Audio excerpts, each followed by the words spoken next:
first half. I'm not going to lie. Oh, could be Wayne! I think I got my swagger back. Oh! I love it, baby! Them orange britches. Something about them orange britches. Tennessee wins! By Tennessee, Jawan Jennings. Jennings makes the catch. Ball hit high in the air into right field. Going back is Sayre. And Tennessee can say hello, win column. A grand slam in the bottom of the ninth. You can't draw it up any better. We just won a basketball game, and we're very happy right now. McGrath for the win. He got it. If you don't like college football and you watch this one, I'm not sure what your problem is.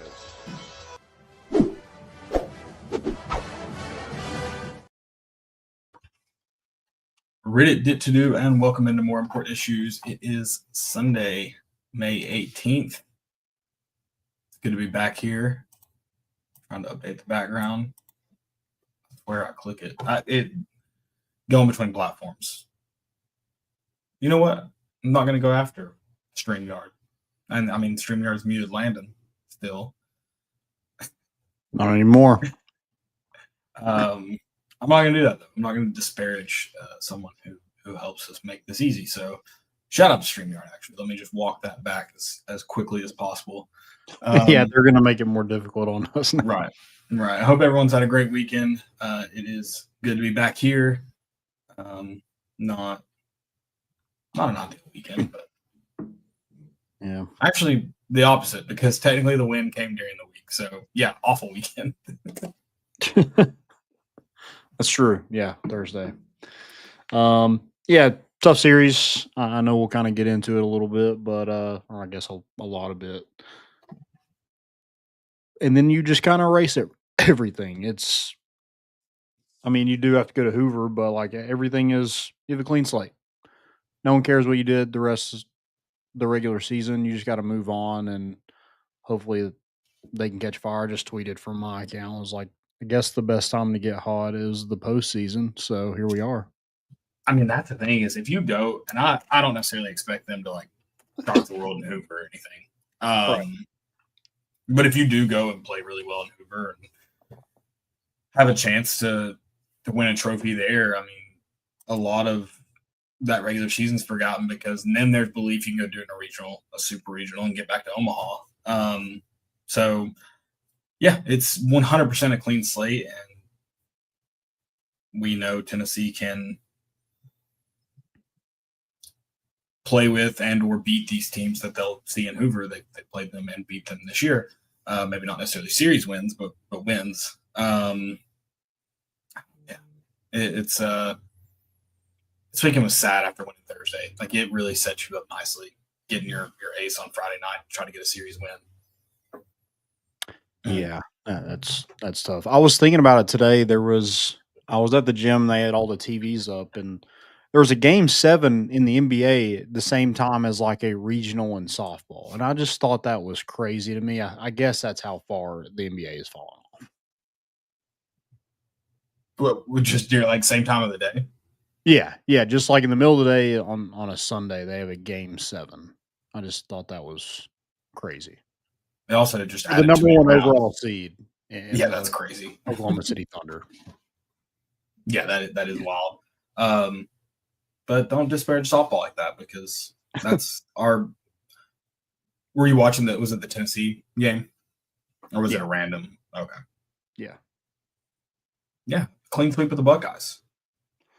Love that. Had to get revenge from football season, so I appreciate that. Yeah, I had someone talk to me about that game, about that Ohio State Tennessee game today. I don't. I'm trying to remember and rack my brain as to why. I don't know. Very upsetting to just have someone mention that kind of. We didn't go though, so that's a plus. Always that. And you want to go to Florida this year? No, I don't. I'm out. Mississippi State? No, I don't want to go anywhere. I think I'm out. Fully or just on away games? If we beat Syracuse, I'll be back in. But for the time being, I think I'm out. That's kind of crazy that it's just a Syracuse win. That's all it takes. Well, I mean,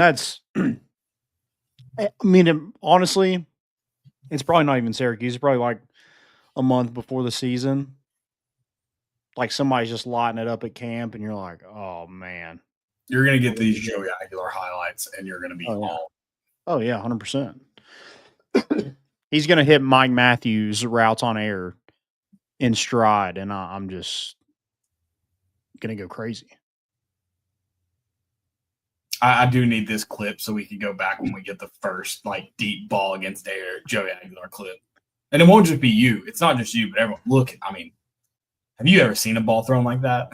Oh, yeah. Like we didn't just have Joe Milton throwing oranges 100 yards a few years ago. That's a good point. How far can Joey Aguilar throw an orange?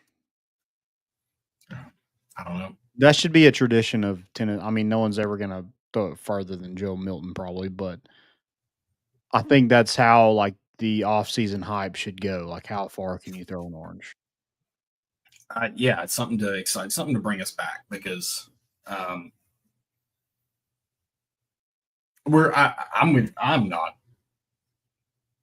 excited for football season. I'm not necessarily excited for our football season.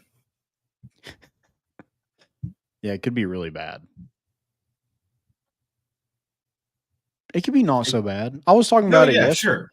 I was talking about it yesterday with I think our friend Brody, and I was like, if you go 8-4, like your schedule sets up nicely. That is a very possible outcome. Yes. If you do that, I don't think anybody is super upset. You shouldn't be. I wouldn't be. There will be a lot of people very upset about 8-4, and I think you say it sets. I think it's likely that's where Tennessee finishes. I think that's probably the sweet spot. Yeah, you go in a bowl game, you're 9-4. I don't think it's good by any stretch of the imagination, but I think that is just what Tennessee's roster presents as right now. And we can get into the conversation of, well, does that mean that this staff is not recruiting at the highest level? Or are they not getting the transfer portal at the highest level? Is NIL not working for Tennessee? We can get into all that. That's fine. But let's just be honest about the situation at least. The schedule sets up to go 9-3 as well. I don't see Tennessee winning 10 regular season games this year. I can see them winning 9. I think that's your ceiling. I think your floor is probably 7, 6. I don't think it'll get uglier than that. I think you're in a bowl game. That's obviously 6. I'm going to be pissed about 6. I think you should. I think it's fair to be pissed about 8. You think? I think it's fair to be pissed about it, and not calling for jobs pissed, but I think it's fair to be pissed about 8. Yeah, because I think the Nico situation, however it all played out in the end, and this is reading tea leaves. This is nothing, no knowledge of mine. I think Tennessee has some responsibility in the Nico situation of him coming in December saying, "I want more money," and then just being like, "Yeah, we'll take care of it. We'll take care of it later. Yeah, we'll deal with it later." When you could have either paid him or you could have said, "Okay, see ya," right then and there, and you have a chance to go get a quarterback out of the portal that is a legitimate SEC starter. And you failed to do that. And then it's not like they just – or you have all this money freed up, and maybe you can address other needs in the portal and then go get a Joey Aguilar-type quarterback after that. Instead, you weren't able to use any of the Nico money to try to make your roster better because it happened in April. It gets into the whole should we have a GM. It's a terrible – it's management. I mean, that's what it is. It was whether Josh Heupel ends up coaching well this season, whether they end up continuing, recruiting well, they mismanaged the roster this offseason. And then they had some stuff that they can't control happen. I mean, you say that, but if they go out and win 9 or 10 games, then did they really mismanage it? Or yeah, I think you can still say you mismanaged the roster. Can you? Yeah, because then you can just say there's more wins on the schedule if you go out and manage it. I mean, let's be honest about the situation. Of what we know right now, Nico's the more talented quarterback of Joey Aguilar. Just raw talent, like he's the more talented quarterback. There are more talented quarterbacks. There are more talented quarterbacks in the portal than Joey Aguilar. No, I think so, but I don't think you could so if you manage count it on. I don't really think like that has. I mean, it's just kind of the situation you're in. I don't know if it's necessarily the mismanagement of the roster. well, because you didn't settle with your quarterback in December, whether you tell him to walk or you pay him. You got stuck in this situation in April when there's no. Well, then everything was good, and then until it wasn't. So right. I mean, I don't know. But again, going into we instead of addressing the situation and in December of whether walking or telling him buy then or paying him, you let it fester and let it fester. And I would have been fine with either. Well, I don't know if I would have been fine if the number was $4 million. That would have been an insane price tag for him. I would have been fine letting him walk in December if it was over $4 million. Then you can, I mean, you have more money to go get guys in the portal. Maybe you hit on them. Yeah, man. I mean, woulda, coulda, shoulda. I guess I don't know. Sure. I'm not sitting here and saying that it was such like a mismanagement without like seeing how the season plays out. I mean, what if UCLA they win 5 games and you win 9? But that roster's awful. Right, I agree. But like that's one. It's one player. I don't know if it's the whole roster is mismanaged. If it's one player. No, it's but the one player you had $1.6 million roundabout number, I think is the number being thrown out. That would have been freed up if you told him to walk in December. Or you don't lose your starting quarterback in April if you just pay him. Yeah. Like it's one way or the other, whatever decision you make, you don't just put it off until it results in him walking. And then, I mean, and it's also different if you had quarterbacks on campus that you trusted to be a starter. Yeah. But I don't think that's the case. I mean, Maybe it is. When I look at mismanagement, I'm like, I mean, we kind of like didn't run Nico enough last year up until like the Ohio State game because like win or go home. But I feel like we kind of babied him throughout the entire year, or we should have just ran like. Don't worry about next year. You don't know what's going to happen next year. Just prepare to win that season. I mean, sure, the play calling mismanagement last year was one thing. I'm just talking about the roster as a whole. I mean, right now you're going to be starting a true freshman at right tackle.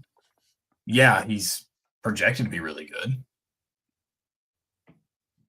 But maybe you can address – I mean, you lose a lot of your interior line. Maybe you can address that in the portal. Well, you did. You got a bona fide starter in the interior. Wendell Moy and Pendleton. Moy. You did get Pendleton. He's a guard. Yeah. Yeah. Or center. Yeah. Yeah. Running back. I mean, I don't trust. I love Deshaun Bishop. I love Peyton Lewis. I don't know if either of them are RB1 in the SEC. You got Star Thomas. I mean, it was in the ACC, but he was. I mean, you're not going to get a starting SEC running back out of the portal. I think you can go get a more. That's the right way to say this. One that has a better chance of being one. I have to go back and look at who they were, but I mean it's not impossible to say that there isn't players in the portal that Tennessee might have been able to get or might have had a chance in if NIL money's there. Yeah, possibly. I mean, I think you kind of addressed all your needs in the portal during the winter portal, and then the spring portal. You were just like, I mean, you did go get the kid from Colorado, the defensive back who had a really good season. I mean, other than that, I mean, that's what was left in the portal was Joey Aguilar. Yeah. That's what I mean. That's the point of I'm talking about the December stuff. Is the spring portal's a wash. I mean, you're just filling roster spots at that point. Mm-hmm. Yeah, you might get lucky and hit on someone, but it's guys who didn't land initially. Yeah, really is what it is. I think the only way you could say they did mismanage the situation is if you have a better year than you did last year. So 10 wins and a playoff win, maybe. Because, I mean, right, the hope is with a quarterback in his second year as a starter, he improves, which elevates the offense as a whole. And the gap of Dylan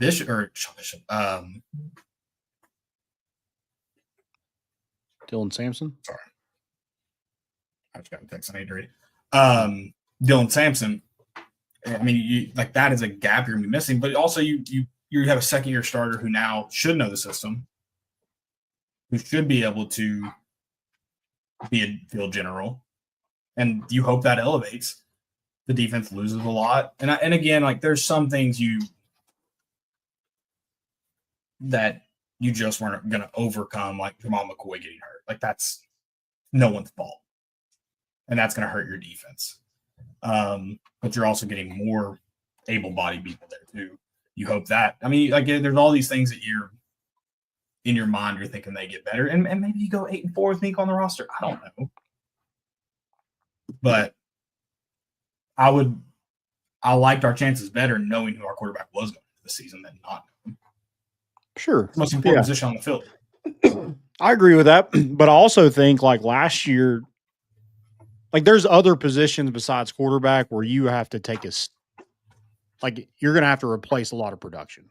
Yeah, I mean, you mentioned the offensive line, you mentioned Dylan Sampson. I feel like you tried to address that. I think it's just wait and see kind of thing. I mean, David Sanders, he was going to go somewhere where he was going to be the starter. Sure.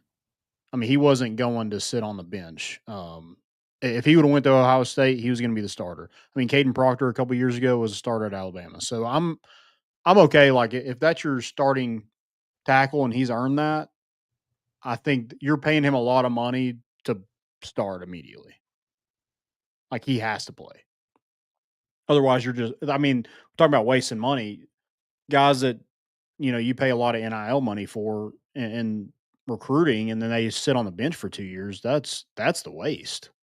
I mean, Mike Matthews was just over there collecting a paycheck pretty much. Now he wanted a little bit more because his production was going to go up, but I don't blame him. He's like, oh, I had 10 catches and I got this amount of money. What if I have 40 next season? I want a little bit more. I can't blame him for that. We're idiots and we're paying him and not playing him. Sure. There's some logic there, but I mean, it's, I don't know. I mean, it's all wait and see. There's so many unknowns that we already knew about when Tennessee lost to Ohio State. There's a lot that have since then happened. I mean, if right now you told me we won 10 games this season, I'd go, well, what would happen if we had? I'm not even saying in name Nico, but whoever was our starter last season, pick a name. What would happen if we had him when he was supposed to return? That's what I would think. Damn, you're gonna be hurting, son. if you're just waiting on that, I mean, you just got to see what happens. You can't just be like, "Well, we won 10 games. We might have won 11 with Nico." I mean, I'm not gonna be pissed about it, but I'm gonna have a thought. We could have won 9 games with Nico. Last year, or are you talking about this coming year? I'm just if you win 10 games this year and you're like, well, we could have won 11. We also could have won 9 with Nico. I didn't say we could have won 11. It's what would have, because again, the assumption, what you typically see is year one quarterback takes a jump in year 2. Mm-hmm. That is what statistics tell you. That is what math tells you. So it's the assumption of, if we played really good and we won 10 games. And also, I mean, we could look at it and maybe Joey Aguilar is a perfect fit in the system. And then I can logically go, Nico never played it that good. He probably never was going to play it that good. But also, if he just has a kind of pedestrian year and your defense carries you, again, then, I mean, it'd be dumb to not think what would happen if we had a second-year starter in the system. Yeah, that's true. Yeah, I mean, Hendon Hooker was significantly better. I think Joe obviously was better when he was a starter. He's better than Nico was. Well, I Yeah. think maybe statistically right together. He felt better. But I think they were statistically next to each other. Wide receivers didn't help out a lot either. So that was something. I mean, lots of drops throughout those two as starters. Yep. No, it's not like meltdown, but yeah, when I sit back and think about the season, you wonder that. I mean, it's the same people have the thought about Alvin Kamara. And it's like, I think Alvin Kamara could have been used in a million different ways. Can we quit pretending we should have taken the ball out of Jalen Hurts' hand? Like, well, it's incredibly he would have been Tennessee's leading rusher, all-time leading rusher, and there's legends on that stat sheet on that record book. Yeah, I mean, it's just stuff you can't. Could have used him differently. Just like this baseball team. I mean, what if Dylan Dreiling was a few months younger and he's not draft eligible last year? I mean, you have Dylan Dreiling in your lineup. What does this season look like? Yeah. So I think you can play that game with everything. Well, the Dylan Dreiling thing, Tony Vitello could have recruited him differently or managed the roster differently or coach differently. To get him to stay? No, to affect if he's draft eligible or not. Oh, yeah, he couldn't do anything. Yeah. Yeah, I'm talking about things coaches could have done. Oh, okay. Oh, I was just going on the fact that you could pick out basically anybody that. Don't we do that on this show? Yeah, 100%. Okay. That's what I was saying about Dylan Dreiling. No, I'm going back to if we won 10 games, I'd go, well, what would have happened with Nico? That point. Yeah, I was just saying that you could do that with basically anybody. Yeah, that's what we do. That's it. It's a job description. Think about it. Let's get into. I don't know how we got straight into football. That's twice I think in a row that we've went off script and started with something that was. We can jump around and come back to it because we started in Hoover. Yeah. Hoover. Which let's check the weather for this week. Oh, there's definitely gonna be a rain delay. We're playing at 2 a.m. at least one night. I know. No, that's when all the good teams play, so we're good. Okay. Because I think we're like a 12:30 start on Wednesday. Right? Perfect. Yeah, I think we play the winner of Alabama, Missouri. So that it just stinks. 5 straight series losses is tough to come back from. And Thursday we're like, okay, you win. We're on the verge of being all the way back. If Liam Doyle goes out there and shoves like we all expected him to do on Friday, we would have been all the way back. We won with Marcus Phillips, got that first win out of the way. You have Liam Doyle game 2 to win the series, and they just hammered. He just didn't have it. I mean, he had 10 strikeouts, but he also gave up 11 hits, 6 earned runs. I mean, the guy's given up, I think, 24 earned runs the entire season, and 6 were on Friday. Yeah, and I hate to. I'm going to go off script or off topic for a second. There, we are the 10:30 game, so sorry about that. Okay. 10:30 in the morning. Also, I didn't realize this with the addition of 2 teams. It's now there's no losers bracket in this. You can't lose a game. It's win or go home.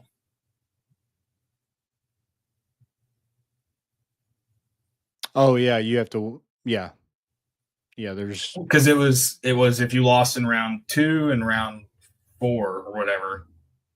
Oops, you had the ability to stay in, right? Like it was structured. I can't remember exactly how it was. I think it was like the first round was single, and then it got the double. But then the championship was. Then the championship. Like it wasn't. Yeah. Like if you got into the championship by losing, it didn't matter. It was still a 1-game championship. Yeah, that's correct. Whereas this is just win or go home. Mm-hmm.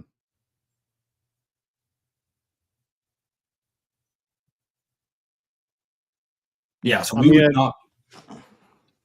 Well, it would be 4 p.m. on Thursday. if we made it to Thursday. Never mind. So we would have a late game. But still, that's not the 2 a.m. game. We wouldn't, if we continue to win, I feel safe saying there's no chance we're up late. That's the good news. The crazy part is like Tennessee still somehow has a chance of hosting. If you go win a couple games in Hoover, you could be right on. Like you're kind of already on the line. You're below it, obviously, but I mean, you win a couple games, and let's say Florida and Alabama that are on basically at that line, but they're on top of it. You could basically jump them if you win 2 games and they go over. Go win. Go take care of business. You do get to play the number 1 seed if you make it to the 3rd round. So that's fun. But it's also fun because that's a big win if you get it. Well, and if it's not a series, I feel okay about it. It's the rubber matches that just you're probably suck. pitching. Let's see, that'd be a Thursday game. So yeah, it'd probably be Doyle. Yeah. We just suck in game 2 and game 3s. We like sucking in both of those.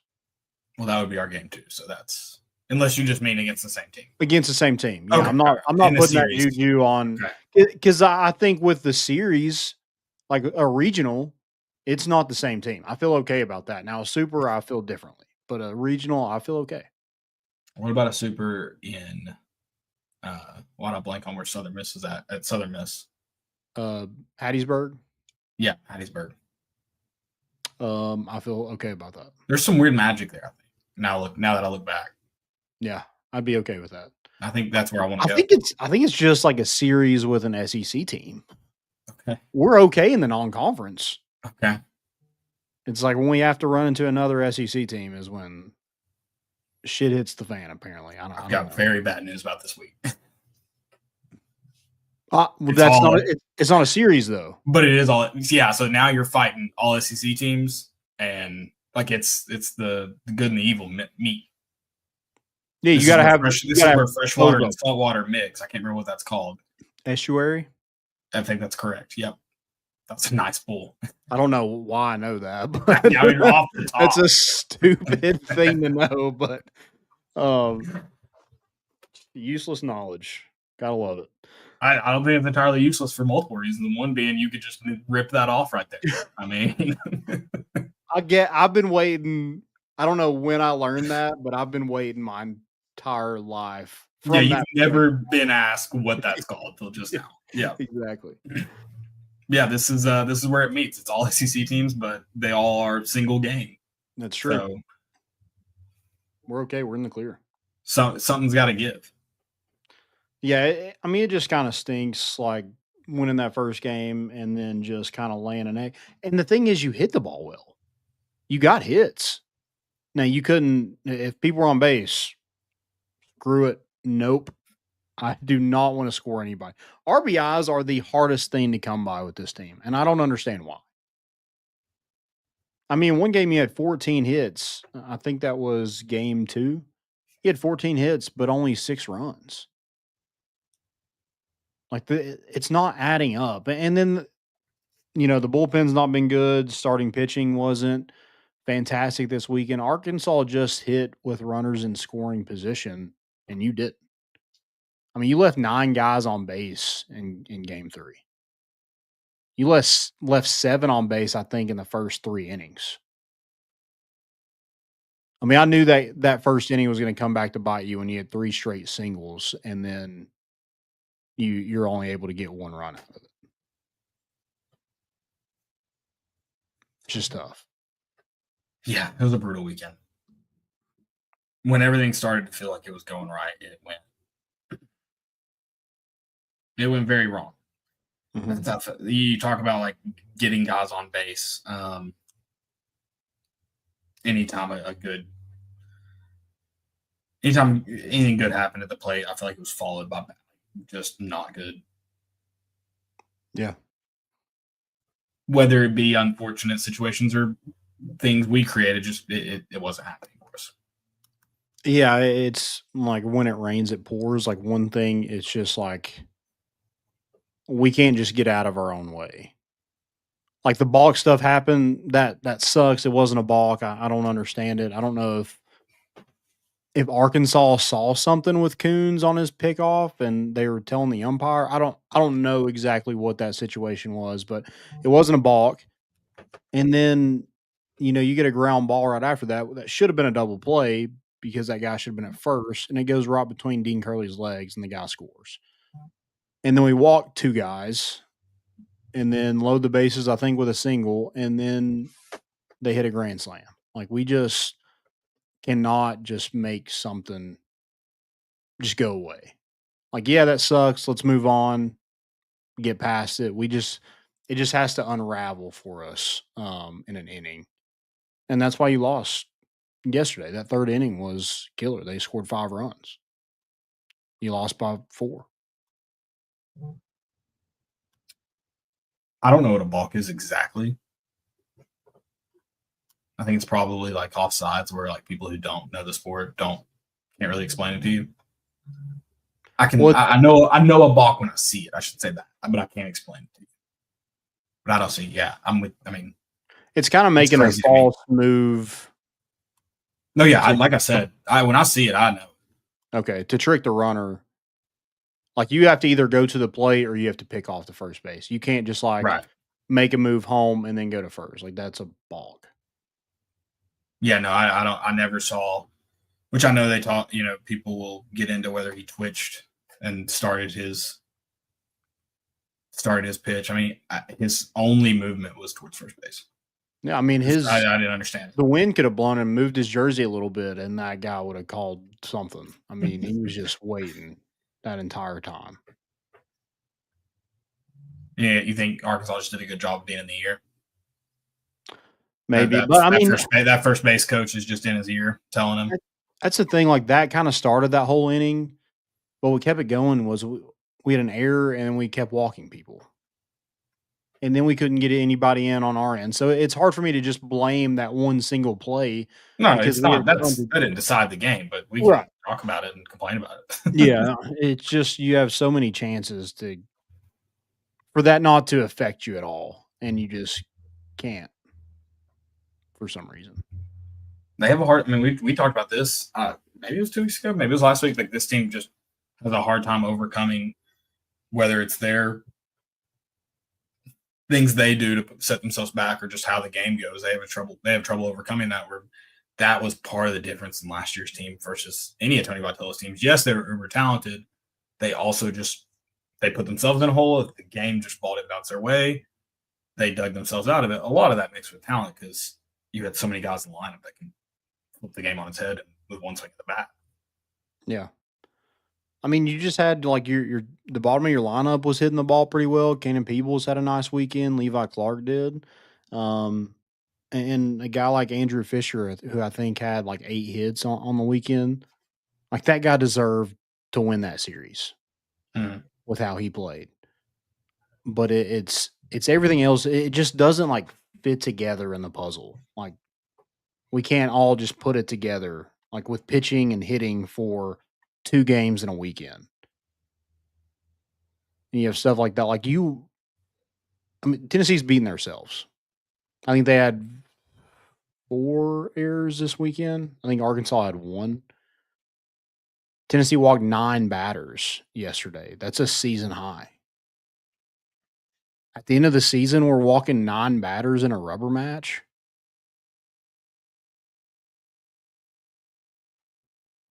I don't know. It's just not winning baseball. And that's why you find yourself in that hole. You've lost 5 straight series. All have been losses in that 3rd game. Yep. It's and you're competing. And that's the thing is like Tennessee can beat anybody. Like they've proven that they can beat anybody. But they just can't finish a team. Like LSU should have been a win. Vanderbilt should have been a win.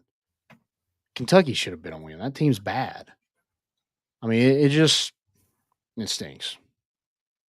That's the only way to put it. It stinks that they can't find a way to just. I mean, you win that LSU series, you're a host. No.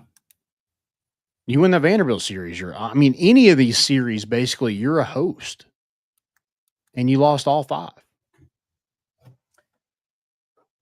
And yeah, I mean, you talk about it's alarming. All the ones you named off, you're like, man, those games just really got away from us. They got out of hand quickly and got away from you. I mean, the LSU series, like you got blown out in that one. I think you got run ruled. But other than that, like they've been pretty close games. I mean, obviously that Arkansas one yesterday wasn't as close, but I mean they hit that grand slam to go up for, and I mean, Levi Clark hit a 2-run home run, but you couldn't keep them at bay, and they scored 2 more runs. So it just, I don't know. You've been competitive, but you're not finding a way to win, and that's not good when we're getting to the postseason where it's all about finding ways to win. Right. And that is the flip side of it is they have been competitive. So it's not that they're just flat out of it. They have been competitive. And they're not gotta bad. start Like, you've got to start finding a way to win. yeah. Yeah, I mean they have plenty of talent. Plenty of talent. And that's like, I mean, going to expectations for the postseason, I don't know if I have any really, other than like you should probably win a regional. You should be the most talented team in whatever regional you're in. I know. Right. I think 11.7 had us going against Georgia Tech, so going to Atlanta. You're better than Georgia Tech. You're better than the Cincinnati. Now is that at the Mercedes-Benz Dome? Probably. Or do they play those on campus? Okay. Yeah. And you're better than Austin P. So, I think those are the teams that were rejected in that, but we'll see what happens in these conference tournaments to see what we can actually get. But man, you should be the best team in that regional, and then see what happens in a super. I mean, right now I don't think you make it to Omaha, but I do think this team has the talent to do so. They just got to win 2 games in a super. You don't have to pay it. Don't even play a third one. Just win 2 of them. 2 and done. I mean, done where? Sorry. In a super. Okay. Yeah, sure. Don't even play the rubber match. I don't know if this is all because like we won the ultimate rubber match in 2024. Is this why we can't win one in 2025? Did we kind of sell our soul for that one? If so, I'm cool with it. I would take that. But it just stinks right now. I understand fans are upset. They're mad. I'm mad. I wanted to host. I wanted to be there for a regional. Those atmospheres are electric, but I think there's a bigger issue kind of going on with the fans. It's not just it is like not winning, but I think a lot of fans are upset, especially season ticket holders, about the whole Danny White.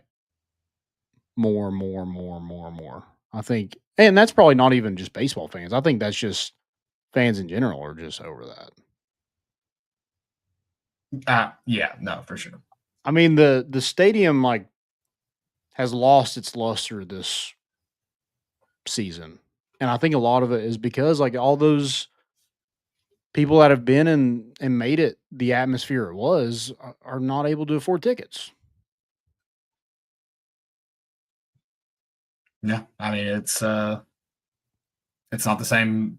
Lindsey Nelson itself is not the same product as it was, And whether that's, I don't know if it's so much as just like those same people, but like the student section being basically in foul territory out of the stadium almost like that. I think it'd be fine if the other seats weren't empty. I mean, just about every good SEC teams. I mean, if you look at Ole Miss and Mississippi State, their student sections are in right field, and the environment's great. LSU's in the outfield too. Left field maybe. Yeah, it's just the seats in between them and home plate aren't what they should be. They're not full a lot of the times. Yeah, I don't know. It's been different this season for sure, and I think Tony and that Asuna stuff, I'm sure that's been tough to kind of go through just because like you brought that kid in and thinking it was going to work and it hasn't, and it sucks. But I'm sure that's kind of weighed on the staff a little bit more than maybe people think. Sure. Because I mean, there's one thing about Tony Vitello is he's always going to have his players back, and it just stinks because it felt like such a sure thing when all that was happening, and then it was just an abrupt no. And so I don't know. That just seems like part of the when it rains it pours kind of thing. Absolutely. It's just been an off season. I don't know. We just need to get back on track. Hopefully, we're just waiting for the postseason to get hot. That would be nice. Do you have any expectations for? I don't know what to expect out of this team. I'm with you as far as you're going to be the most talented team in your regional wherever you end up. You really need to get to a super regional, and then after that, it's like, all right, win 2 games and you're in Omaha. Yeah. So I mean, it's really easy to get to the conclusion of try to get back to Omaha.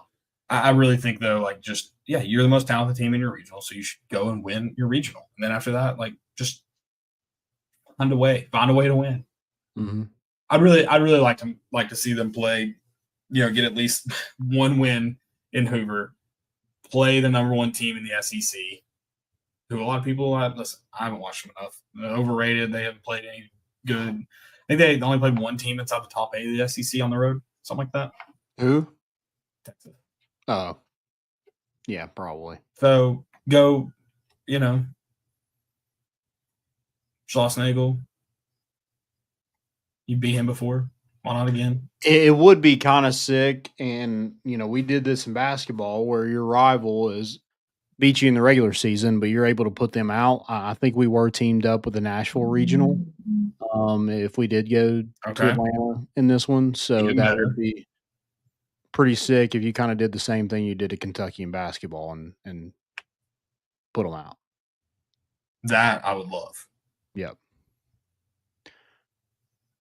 Jeff Harrison said, "Who pitches Tuesday?" We play Wednesday, right? We play Wednesday.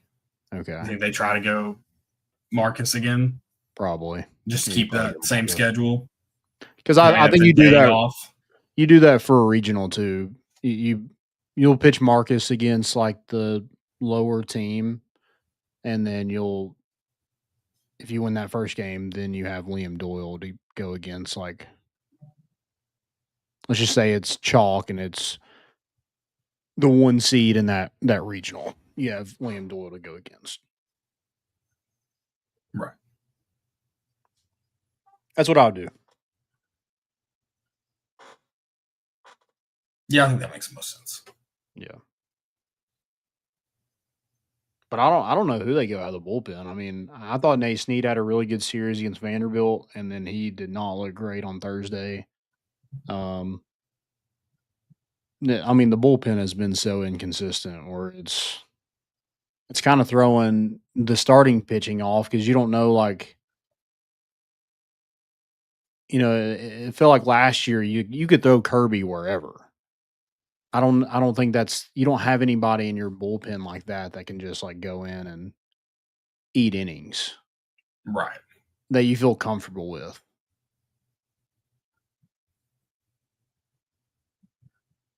No, I mean not having Kirby in the bullpen is it's been brutal. It sucks. Yeah.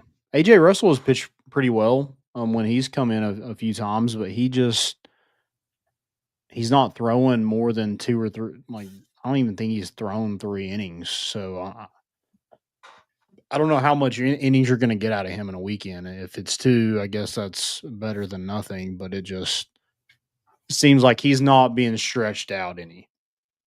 Right. So I don't know. I don't know what you do. They make a lot of money over there for that staff, so figure it out. Yeah. I like And it. that's You that's heard the that? crazy. You heard that, Kiv? Yeah. Yeah, the crazy thing is, like, I mean, the bats were just so incredible last year where the pitching was good, but it didn't have to be great. Right. Now you need your pitching to be great because of the situational hitting, and sometimes your bottom of your lineup hasn't been great. Hunter Inslee had a rough weekend this weekend, so it's just everybody's. I mean, it's baseball; it's a roller coaster, but you're not getting very much consistency out of this entire team. Besides probably Andrew Fisher. I mean, he's going to get on base at least once in a game, so you have that going for you. 56 games, getting on base in every single one of them is insane.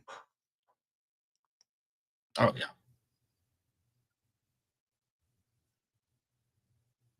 Crazy. I guess I'm ready for this week. Fire it up. Yep. Hoover. I mean, you might just go win the whole thing again.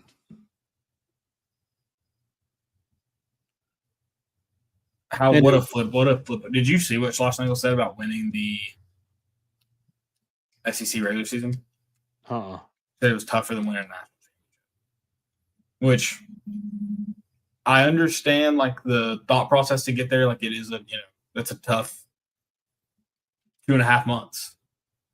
You can't say that after losing a national championship game, though. The year after losing it, right? Wait, he said that? Maybe I got again. I don't know. I saw it somewhere on Twitter. I suppose you have to find it, but he said that the SEC was harder to win than a national championship. He's never won the regular season SEC. He's never won a national championship. How the hell would he know? That is also a great point. Even if he says it 5 years after losing it, I just don't think you can say it the year after losing it.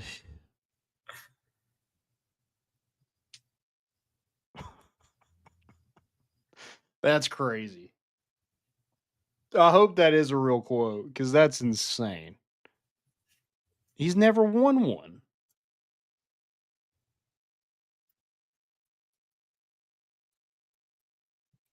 Oh.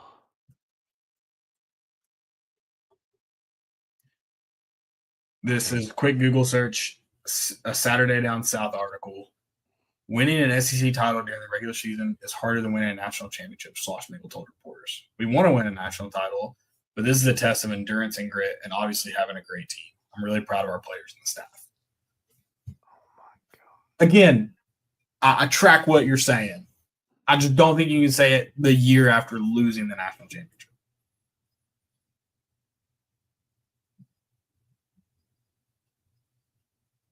That's crazy.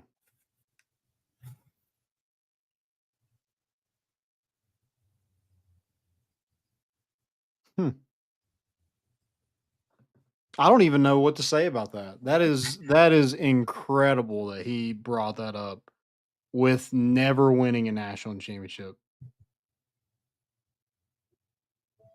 Well, God, he's looking at. I mean, Texas A&M's got to go find another coach because that. Bring him back, pay him more. Yeah, yeah. Use some of that Saudi money. Dude, that. I mean, that's the fail of the year is Texas A&M. You can say what you want about Tennessee not living up to expectations. That's fine. But Texas A&M is not even going to make the NCAA tournament. They were the preseason #1 team. Yeah.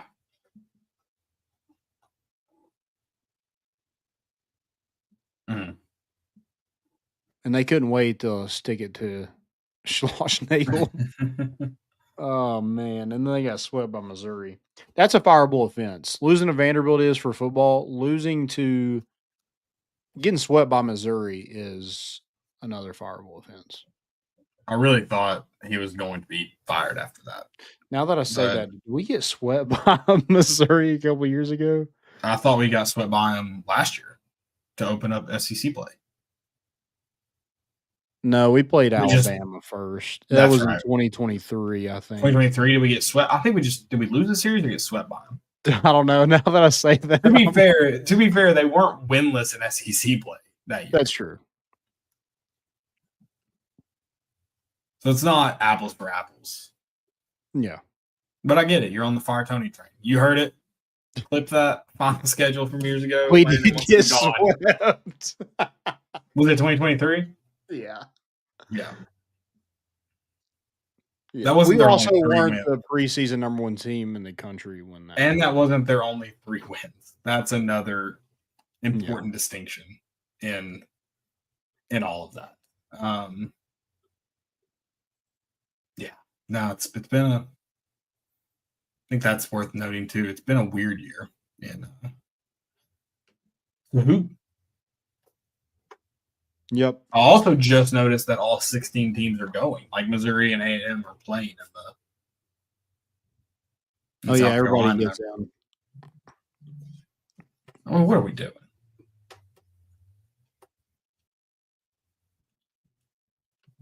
Honestly, I don't understand. Like, why not just whittle it? Like, keep it at the. I don't know. Well, I just don't understand why they didn't have 14 in then before this. If whatever, I don't care. Do My it. thing is like, I mean, so you have Paul Maneri as this Hall of Fame coach.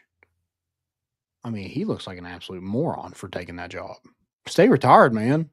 Yeah, I think that is the Unless he learning- just wants like buyout money. then genius. Yeah. Then that is a smart play. Just going. He's like, I know this team's gonna be horrible. I'm gonna take it over. Just chill in dugout, eat sunflower seeds, and get fired. I can think of worse things I would do for a year. He's a baseball guy. That's it. Yep.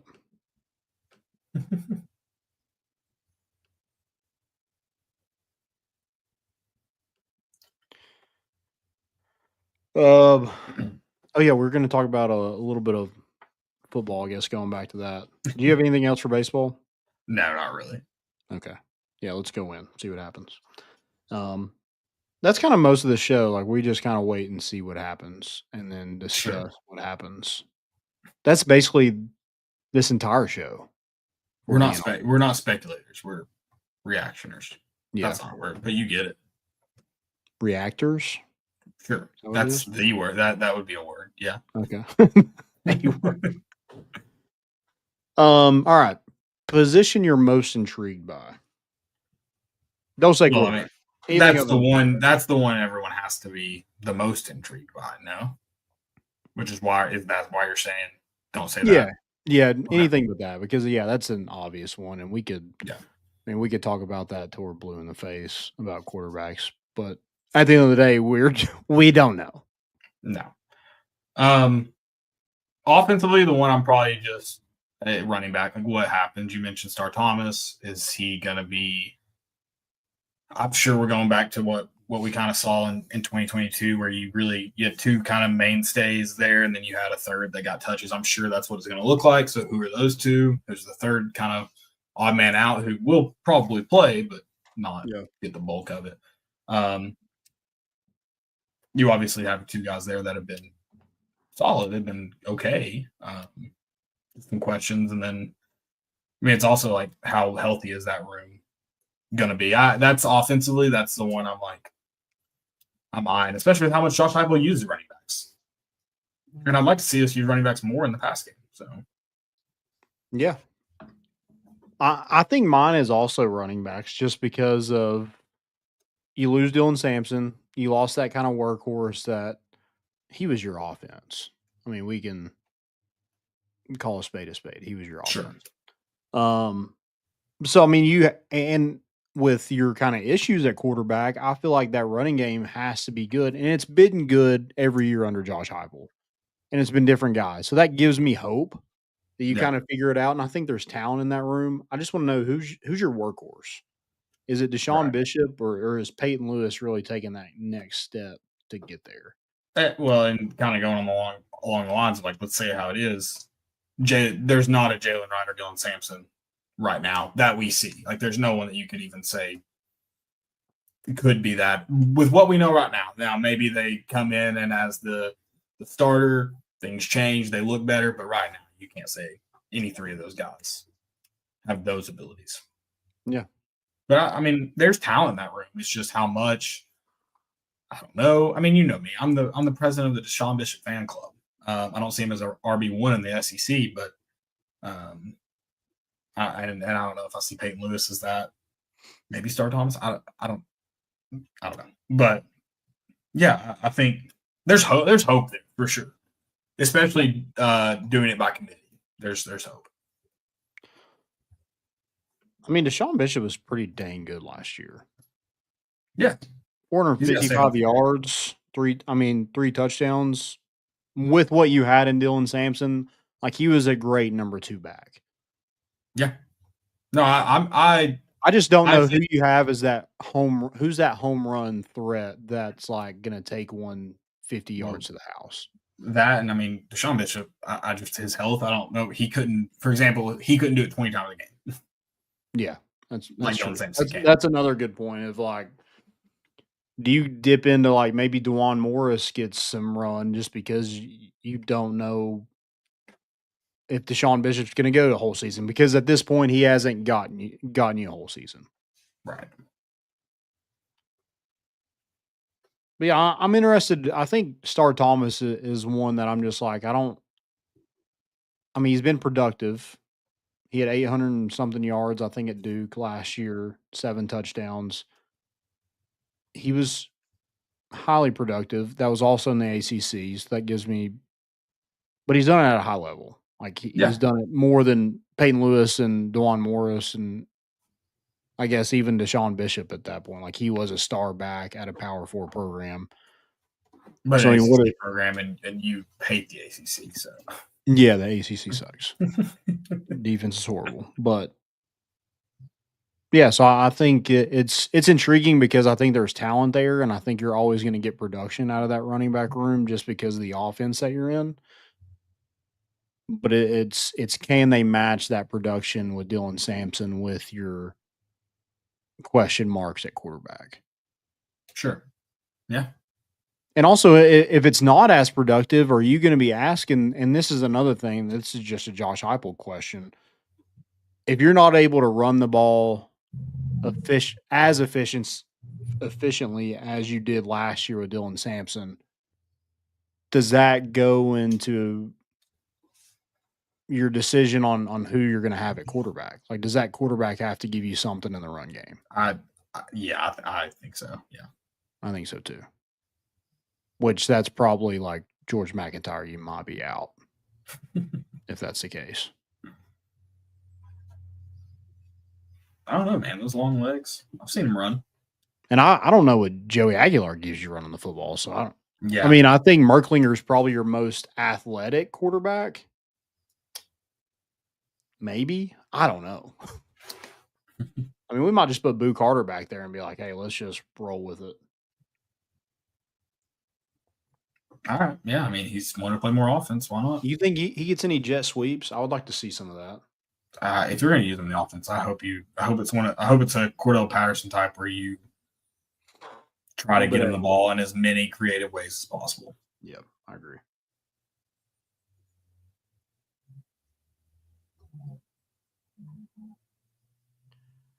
Any more kind of intriguing positions you got?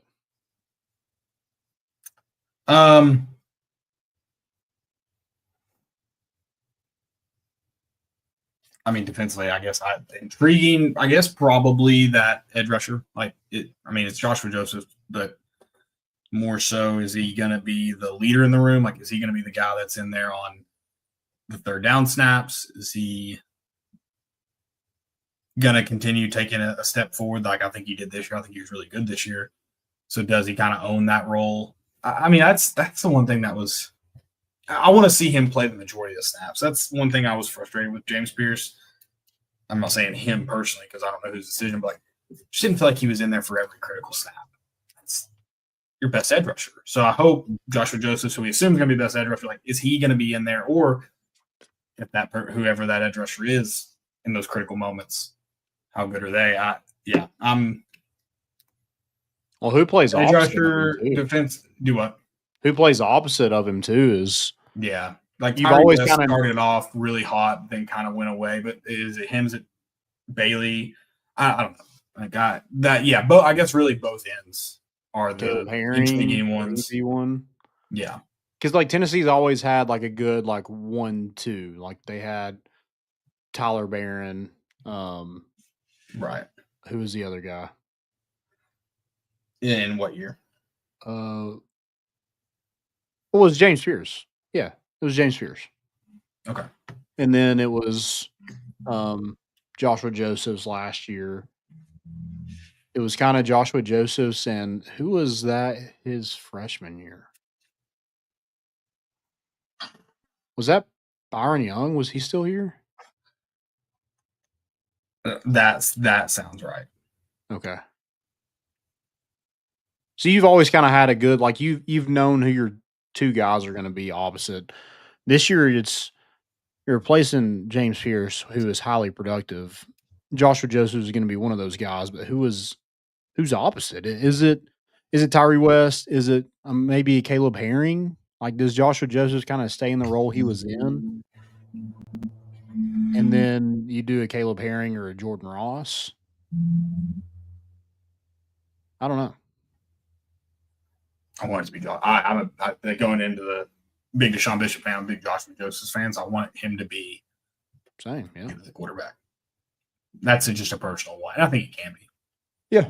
And I think production-wise, I think he was your best defensive lineman last year. Yeah, definitely up there, 1,000%. Yeah. If he wasn't one, he was two. I think I'm intrigued by the corners as well. I don't know why. I just think it's like the whole Jermod McCoy thing is like, I think it's going to be 100%. Because if so, I think you could be really good at corner. Well, I think his health makes it intriguing, not necessarily in like an exciting way, but like intriguing in a, oh God, what is going to happen? Because I feel like whether I think even if he's 100, let's say he's 100%, like they feel confident in him, or especially early on, like he's not going to be on the field for near as many snaps as he was last year. Yeah. For at least the first several games. So what does that room look like? And Colton Hood just throws. Jalen McMurray was a good guy to come in and be your number 3 last year. But then you also have like a Colton Hood thrown in there. So, I think you're good. If Jermod McCoy is able to come back early in the season, I think you're good there. But if he doesn't come back 100%, like that could be tough. Things will get more interesting for sure. Yeah. But Ricky Gibson, like this has to be a huge year for him.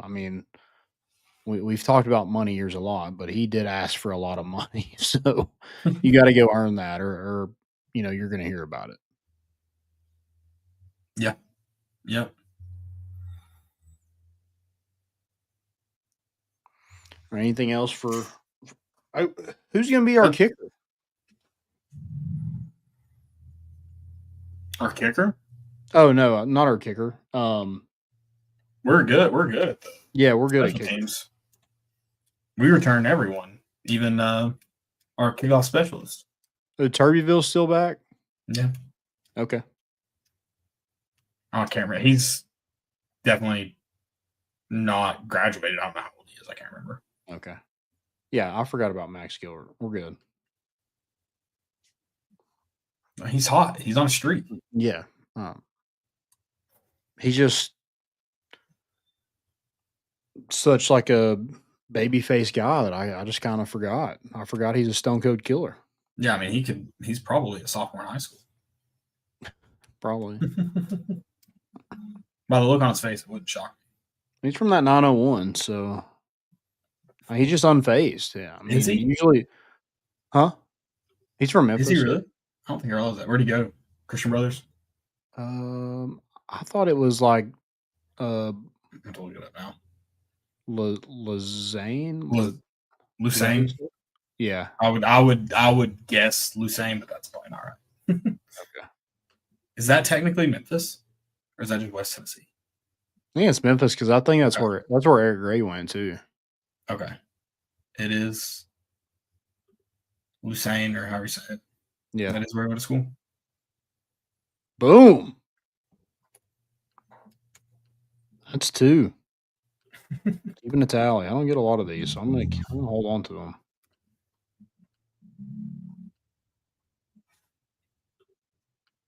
I don't know anything about that school. Huh? I don't know anything about that school. I don't really either. I think they're yellow and blue. Yellow and purple. Oh, blue maybe. Hmm. Funny enough, Christian Brothers is purple and gold. Yep. I would have assumed that would have been my first guess. Jeff asked who plays star when Boo plays offense. I don't think he's gonna play enough. I don't think he's gonna play enough offense to not be on the field. Yeah. Like the normal amount of snaps he would be. Right. I guess who's your backup there? Maybe Colton Hood or Jalen McMurray, maybe? One of those two? Yeah. I would think.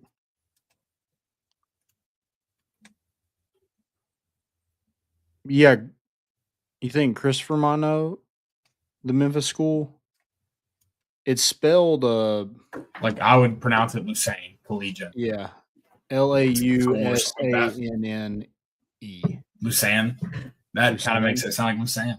Lausanne. Lausanne. It's LA, yeah. Lausanne. Yeah, he gave us the Milan. Yeah.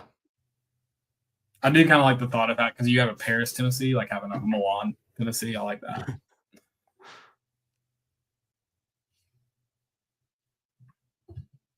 Lausanne.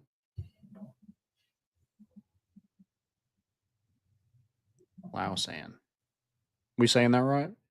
Lausanne.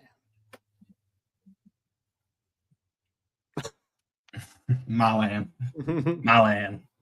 Love it. All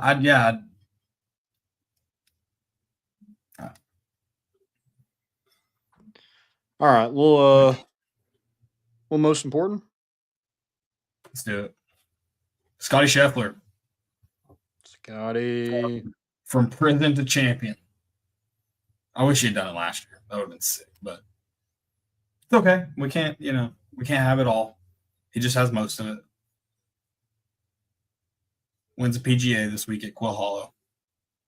Saturday was a dominating performance, like Scotty Scheffler does. You love to see it. Big Scotty fan. Dude, Rahm, I thought was going to come back, and he kind of crapped the bed at the end. There were a couple, I think, when conditions started to get better on Saturday, there were a couple guys that I had a bet gave it a run today, and you know who I bet with is VIP Play. Great people over there. You can go check them out. VIP Play. They are now live in the state of Tennessee. Bet $5. Use that promo code MORETN. Bet $5, get $100 in bonus bets. It's a really great app. I bet I think Corey Connors to finish in the top 40, and he finished 19th, tied for 19th. So, boom, love that. But yeah, go check out VIP Play again. Use that code MORETN to get that $5, get that $100 in free bets. And also, I mean, we're wearing it right here. Hovey Dry Goods. Go check them out as well. Use promo code MORE for 15% off that first purchase. Got great hats. Got some new ones out with that checkerboard. They look great. So go check them out. Don't forget to use that code. My most important is well, I gotta pull it up. Oh, first of all, the Lady Vols softball. Clean sweep, head to Super Regionals. I think they'll play Nebraska. And I think they host now because no, they're gonna host anyway. They're a top 8 seed. But LSU they're paired up with their regional. LSU lost 2 straight games in the regional and got put out. Nebraska in the next round, correct? Yeah. Yeah, so they'll play Nebraska. They got beat by Southeastern Louisiana. LSU did. That's the I know they've got a good baseball program. Apparently. So maybe softball as well. Well, then Nebraska, I think, run ruled them today to make it to the Super Regional. Just good enough to be LSU, but not that good. Tough scene. There was something that the LSU softball coach said today, and I saw it right before we got on here, but it was God, like another Kim Mulkey situation there. It was a crazy quote.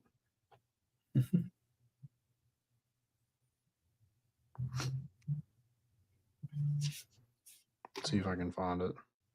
Oh, I did find it.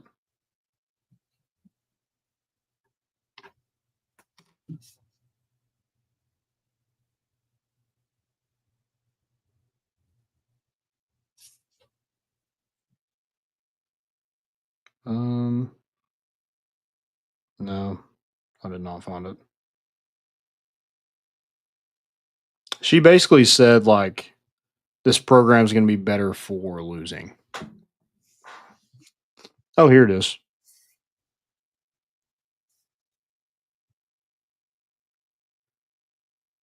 Oh, play. Okay, I'll just read it. This program grew this year. This program is going to be better for it. I'm not going to be sitting here on Saturday night anymore, and we're going to be in the places this program deserves to be.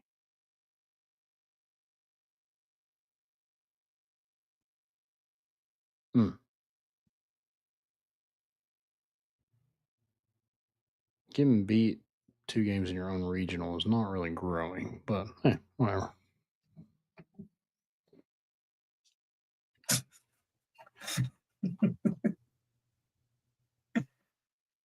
SCLSU. I mean that's the Mud Dogs, right? No. Who are the Mud Dogs though? I mean, you're not. It's like SCLSU, right?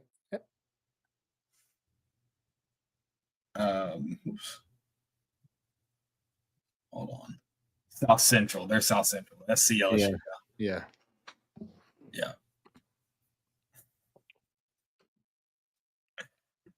LSU got beat by the Mud Dogs. I'm spreading that rumor. Remember that one time? Mud Dogs won the Bourbon Bowl? Their program grew from it, though. Don't forget. We need to start a Bourbon Bowl bowl game. A Bourbon Bowl? Yeah. Ooh, I like that.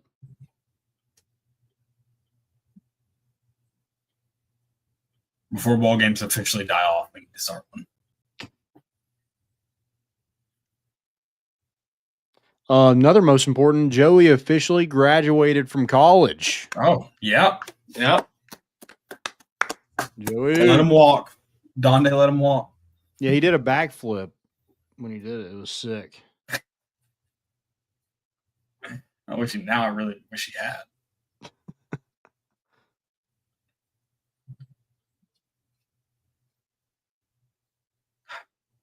I remember a little freshman Joey. Now we're here. Make you feel old. No.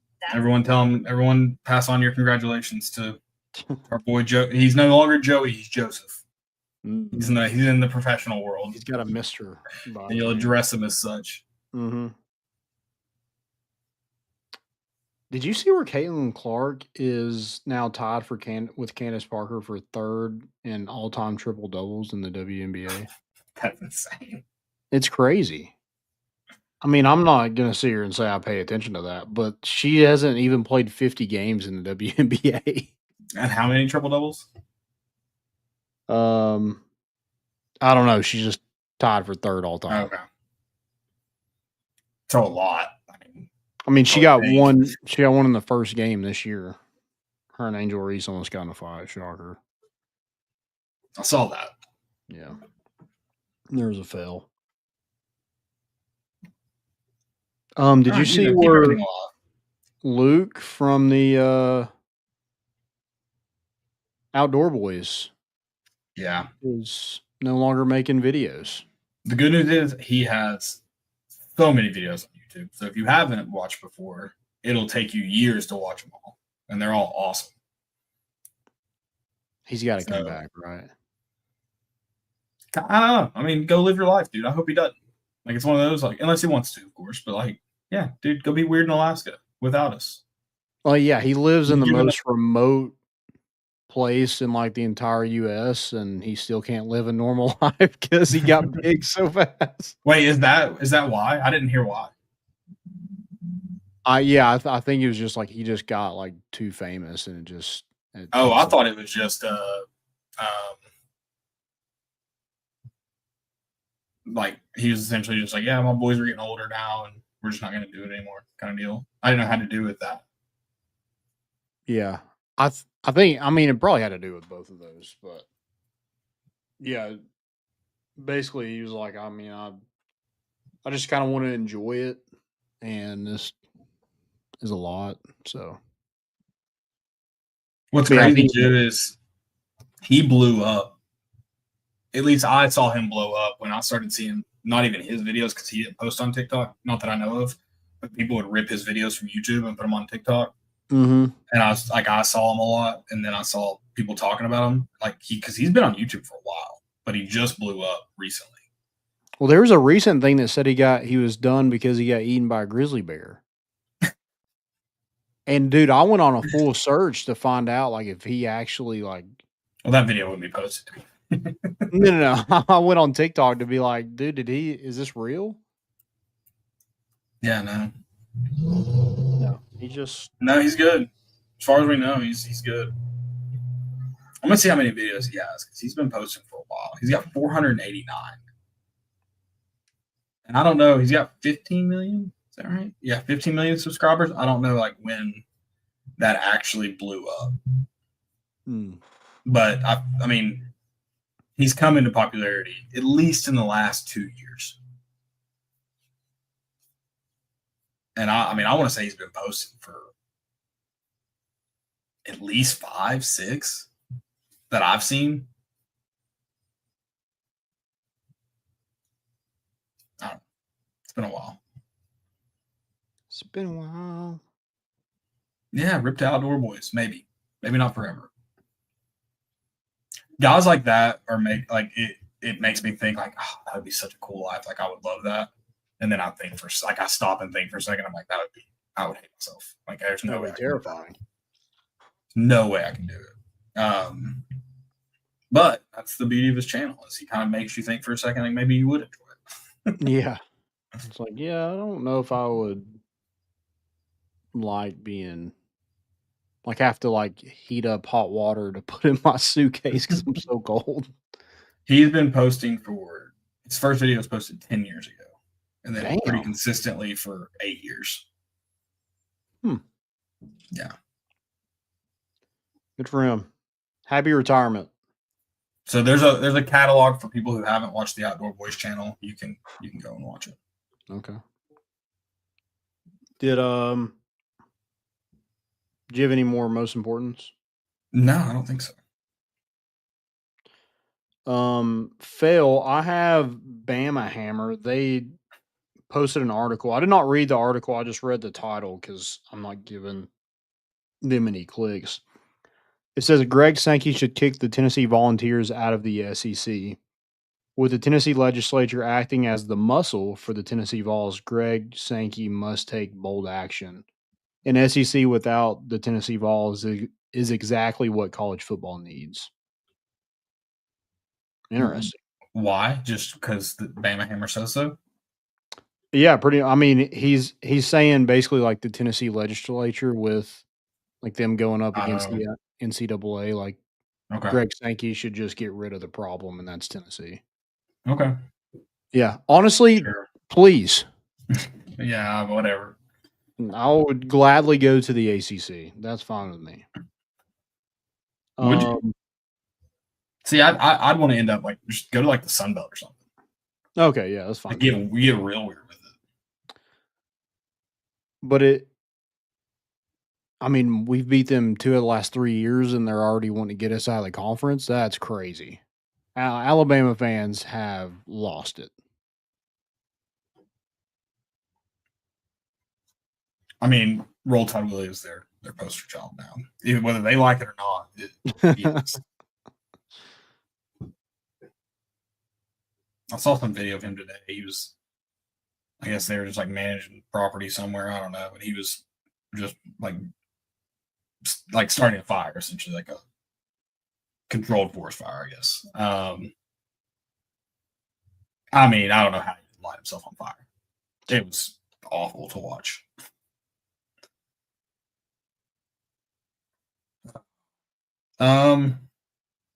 Fail. Also have just the ball call. That's insane.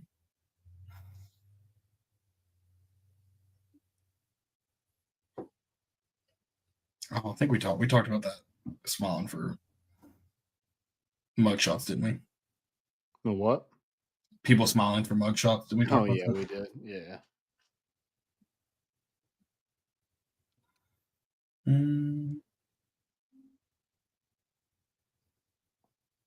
Saw the Smokies went on a walk-off the other day. That was sick. Yeah, was that Friday night? Yeah. Christopher says that y'all get your tickets for the game against Cuse in the Dome. Nah. I'll be at Bobby Dodd whether they're playing in the Dome or not. Yeah, now that it's a noon game, I'm glad I did not buy tickets. Did they officially announce it's going to be in the Dome? This is for Syracuse.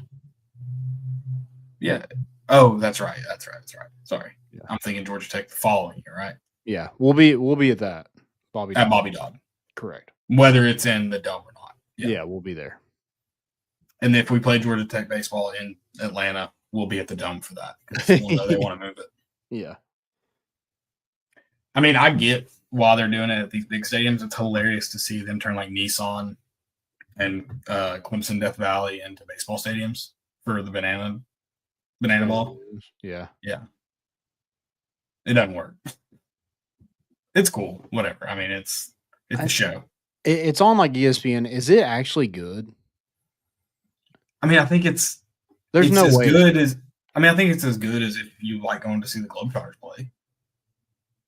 Okay, so that's that kind of the equivalent. That's what I thought it was. That's what I would say, right? I mean, it is a baseball game but the Globetrotters weren't like selling out stadiums, right? I mean, they're like the fact that they're still touring kind of blows my mind. They still tour all over the country. I mean, I don't think I think they're a little bit more entertaining than like more entertainment value because they do all this fan interaction stuff where like the foul ball, for example, and then they have the social media that the Globetrotters don't have. They have like the pregame stuff that the Globetrotters don't have. But I mean, I think when you're saying like I think when you can go the Globetrotters are to basketball what the Savannah Bananas are to baseball. Like it is a baseball game, or like it is a basketball game, but not really because there's all this stuff that's not traditional. Whereas like the Bananas, like they're not always beating the other team. Yeah, like it's a game. They play it. So okay. I don't know. I mean, I know they do all the TikTok stuff. So I like the videos seem cool, but I gotta imagine like in the stadium watching that live has to be pretty. I'm sure kids love it. I'm sure kids eat it up. Okay. Yeah, I mean, whatever. I just think it's crazy that they're getting like on ESPN and stuff. I think they got that contract a while ago. I think they've had that contract. Really? Like they've been on ESPN Plus for at least 2 or 3 years. Okay. They have like a documentary that follows them, or used to. Yeah. I mean, it's not for me. It's hilarious, like the people that knock it though. I'm like, it's entertainment. Who gives a rat's ass? They're like, it's ruining baseball. When the MLB starts adopting banana ball rules, we can have that conversation. Yeah. Well, then shut up. Well, it's kind of like you're not the MLB, so you have to be different in some ways. Like you have to capture some sort That's the of thing is they were a college summer league team that made zero money. yeah. And the dude buys the organization. He's like, no, we're going to start making money. Well, we can't do that playing baseball or playing in a league and getting guys that if they were very good at baseball, they'll just keep moving on. Right. Well, that's like the XFL and the UFL. Like they have to do stuff differently to like make people interested because obviously it's not the same product that you're watching with the NFL, but they do like crazy rules that like people are like, huh, I might check this out and see if it's something. I guess I'm in the boat of like if it's not your cup of tea, don't watch it. Who cares? And because I saw someone on the Daily Wire who will call everybody a snowflake at the drop of a hat is so sad about how it's ruining the game of baseball.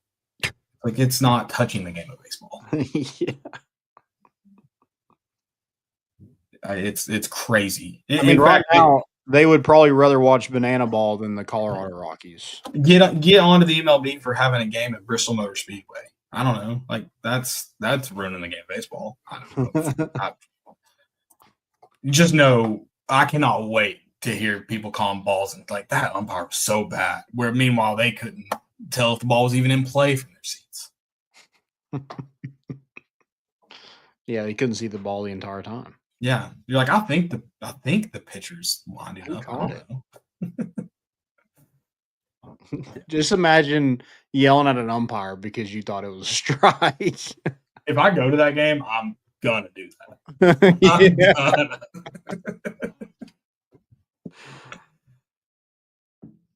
You see the replay, it like bounced the home plate. I can't take it back. Yep. It's the Reds and the Braves, isn't it? Is it? I don't know. I think so. Is that this year? Is that 2025? I don't know that either. Also, I feel like when you have that much space, I would love to see them like lean into it and just be like, all right, right field, like one of the right field, left field, whichever one, it's going to be 416 feet or something. Like it's going to be stupid. They should have a NASCAR race and a baseball game at the same time. I don't think it's big enough for that. They could have done that with football. Okay, we do that then. I don't think it's big enough for that just because like baseball field dimensions are so weird. It would just be nice to have something to watch during the TV timeouts. I think that's what you talk about, how baseball, America's pastime. It's like you can't.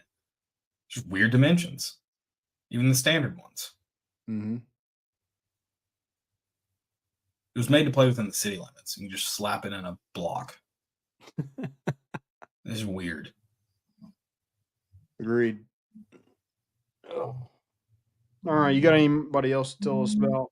Yeah, I real quick, how would you feel if like the MLB is like we're standardizing field dimensions? Left field's this way, right field's this this length. I would honestly love that for college baseball, so everybody can just shut up about us. Well, I like how people like would.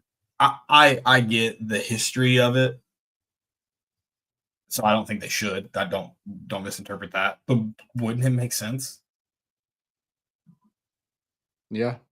Like there's not another sport that I know of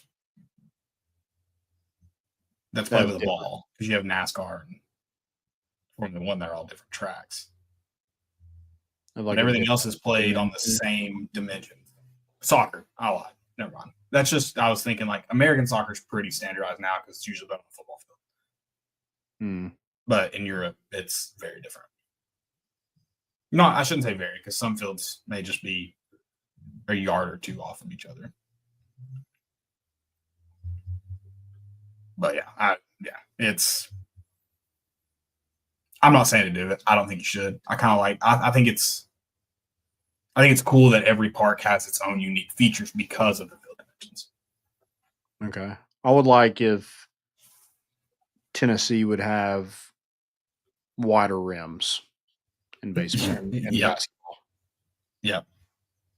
No one else has to, but we should.